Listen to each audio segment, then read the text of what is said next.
end of every year, we celebrate the year that has passed and look ahead to what the new year will bring.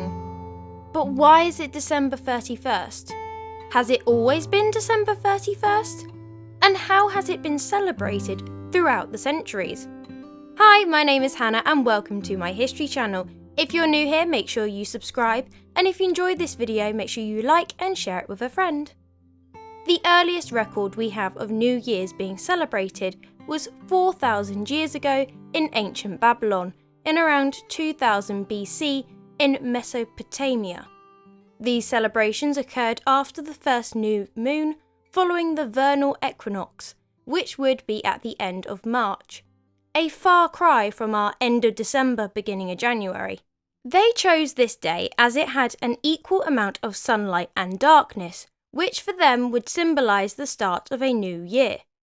The Babylonians would hold a massive religious festival called Akitu.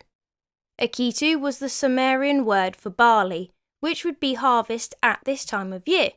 The festival involved several rituals and would last for 11 days. The festival was to celebrate the new year, but it also celebrated the mythical victory of the sky god Marduk, who defeated the evil sea goddess Tiamat. The festival also somewhat served as a coronation, as it would be during Atiku that a new king was crowned, or the current ruler basically renewed their oath. However, not everyone celebrated the same way as the Babylonians. The new year may start in March for them, but for the Persians, Egyptians and Phoenicians, theirs would start in the fall, or autumn if you're British. So theirs would start in the fall equinox, and the Greeks did theirs even later during the winter solstice.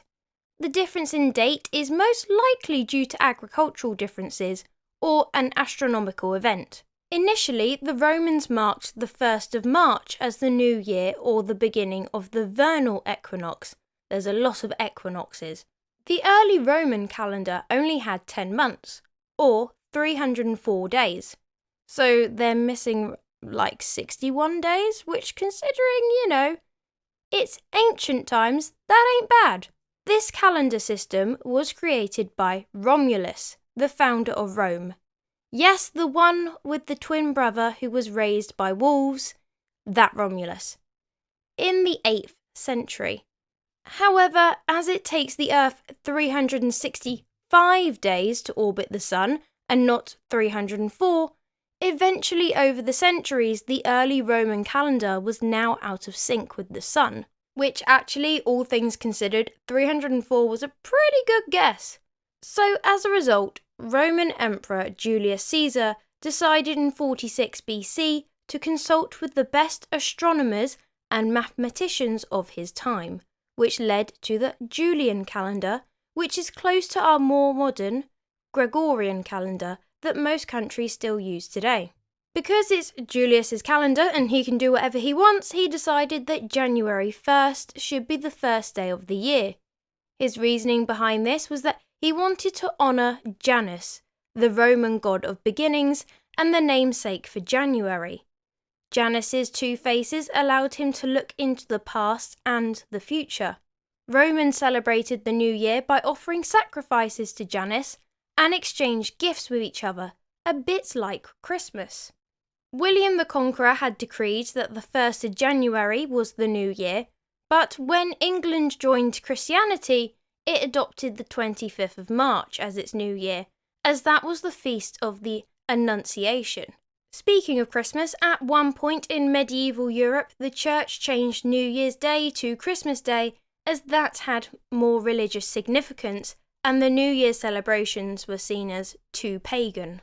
But in 1582, Pope Gregory XIII re-established the 1st of January as New Year's Day, and December 31st as New Year's Eve, with the help of the Gregorian calendar. Pope Gregory then implemented his calendar in Rome, which had still been using the Julian calendar. This change in calendar also meant a change from the lunar cycle calendar to a solar year calendar.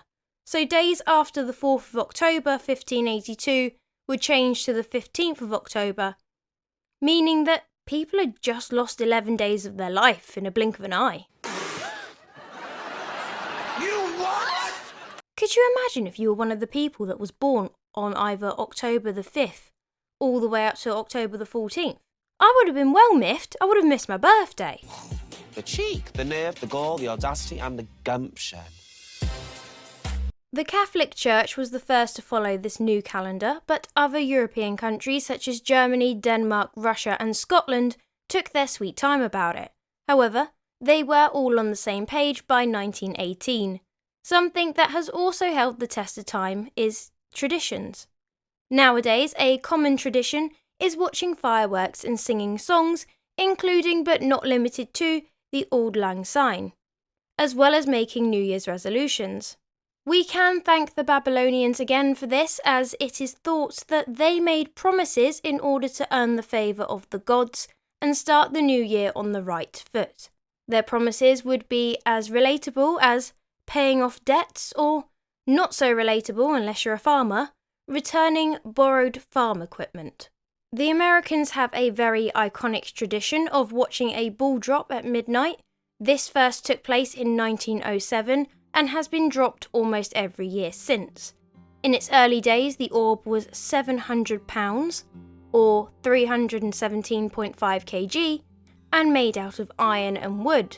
But now it's bright and sparkly and weighs in at nearly 12,000 pounds, or 5,443 kg.